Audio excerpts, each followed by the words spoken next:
This is USVI News, your Virgin Islands connection. Hi, everyone. Thanks so much for joining us for USVI News. I'm Emily Matson. Virgin Islanders who filed their 2020 tax returns on time and did not have any issues with their returns have begun receiving their tax refunds for that tax year. The Brian Roche administration has begun distribution of more than 8,000 income tax refunds for 2020 tax returns. Those with Government House say more than 5,100 refund checks went out last week, and another 5,513 are scheduled for issuance later this week, with most of those checks, 8,637 of them, being for refunds owed for tax year 2020. Now, this latest distribution of refunds totals $25 million, and it's part of the Brian Roche administration's goal to ensure Virgin Islanders are due what they're owed when they're owed it.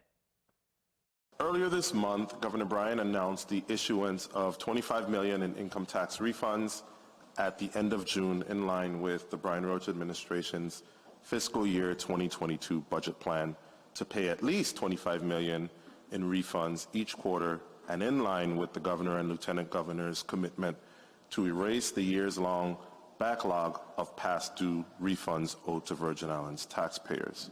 This latest round of payments brings the Brian Roche administration closer to its goal of paying refunds owed to tax filers in the same year they file their returns, something that has not been accomplished in the past. Certainly good news for many Virgin Islanders. Local police are asking the public to be on the lookout for a man wanted for escaping from police custody. VIPD officers arrested 31-year-old Akil Simmons Tuesday evening after responding to reports of destruction of property. They arrested him at the scene, but while outside the police station in Frederickstead, police say Simmons escaped.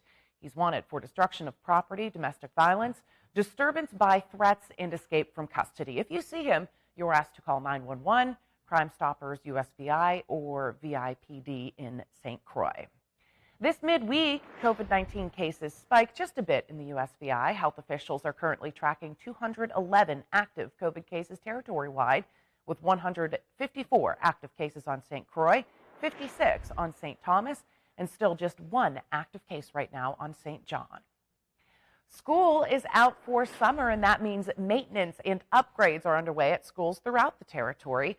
A 60-ton air conditioning unit has been installed in the Gardine Auditorium, a first in the school's history. The St. Croix campus was built more than 60 years ago as a fresh air structure, and the AC will allow for a more comfortable space for students, staff, and visitors for functions and performances. More upgrades like stage lighting are in the works here. And a covered outdoor stage has been erected at Tuitt School in St. Thomas. The school district's maintenance director says it was needed to provide shelter from the elements when hosting school-wide functions, which are often held outdoors in the courtyard. Additional features and upgrades here are underway for the courtyard, and we're told both of these upgrades were completed in late May.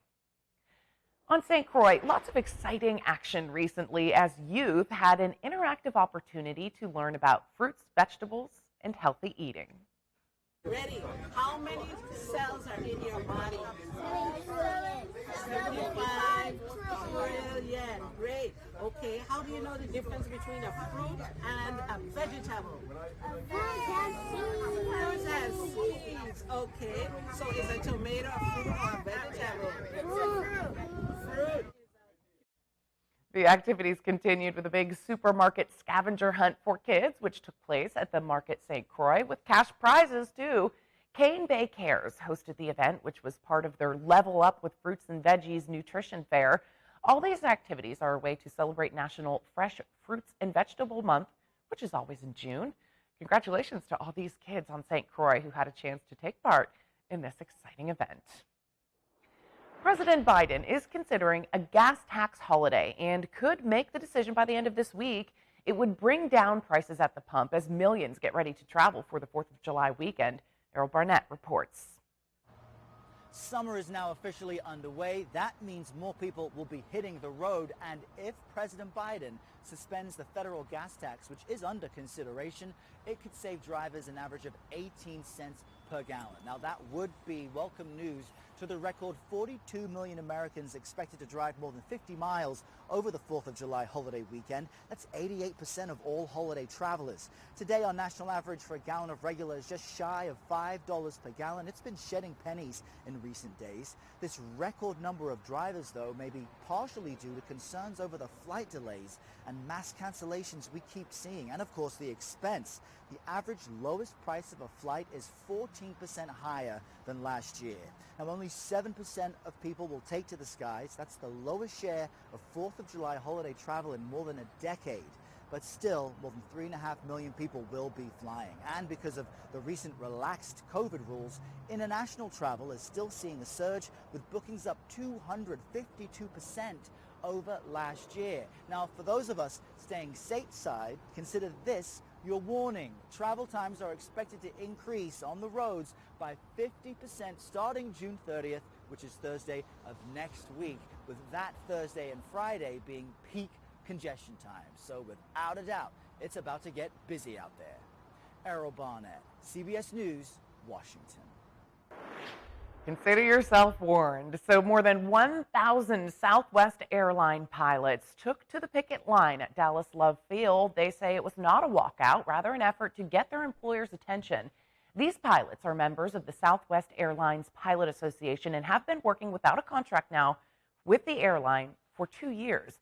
So this is first and foremost to put pressure on the airline by making this fight a public one. They claim airline scheduling inefficiencies make for overworked pilots and ups the chances our flights will be affected if a pilot takes off. No flights were impacted because of this demonstration. Meantime, starting on September 7th, American Airlines will end service to at least 3 cities in the mainland because of the pilot shortage. The company will stop flying to Ithaca and Islip, New York, as well as Toledo, Ohio. According to several reports, American will also stop flying to Dubuque, Iowa. Those 4 markets are currently served by the airline's regional affiliates, with up to 2 flights per day to larger hubs. A spokesperson for American says the company has 100 regional planes on the ground that can't fly simply because there just aren't enough regional pilots right now.